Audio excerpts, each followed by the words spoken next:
Hello, I'm Laura Penn, and welcome to the Speaker's Corner by the professionalspeakercoach.com, your resource for effective public speaking, in partnership with Dukascopy TV.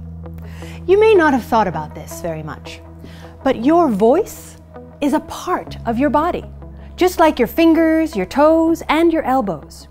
Your voice is a magnificent and versatile communication device, which divulges who you are and where you come from. It is your calling card. As a public speaker, it is important to tune in to the power and the influence of your voice, because the more control you have over it, the better it will help you in your public speaking. It's almost like playing an instrument. The better that you play that instrument, the more the audience is likely to want to listen to it. To help you understand more about how your voice works, let's explore its anatomy.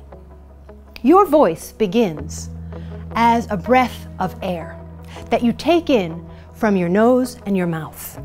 From there, the air fills up your lungs.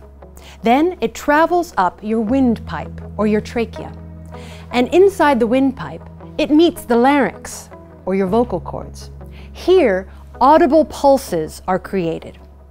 And those pulses travel into your skull, where the wind, the air, interacts with articulators, like your tongue, your teeth, and your gums and your lips. And eventually that air that you took in comes out as the sound of your voice. That's quite a journey for a breath of air. That's how your voice works anatomically. But let's talk about your voice itself. Do you cringe when you hear the sound of your own voice in a recording? Do you think to yourself, that is not me? Well, you're not alone. A lot of people are uncomfortable when they hear the sound of their own voice played back in a recording. This is because most people think that the sound that they hear when they speak is the sound that everybody else hears. I'm here to tell you that that is not the case. When you speak, the sound of your voice is distorted by the bones in your skull. The sound that everybody else hears is your true voice, the sound that you hear in a recording, in other words. As a public speaker, it is important to become familiar with this true voice and to learn to like it. How do you do that? Well, you can start by making a recording of yourself. All you need to do is find a recording device and speak for up to 1 minute about anything you want. You can talk about the weather, you can talk about what you ate for breakfast that morning, it doesn't matter.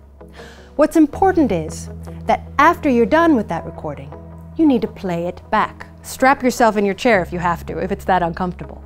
But play it back and listen. Get to know this voice.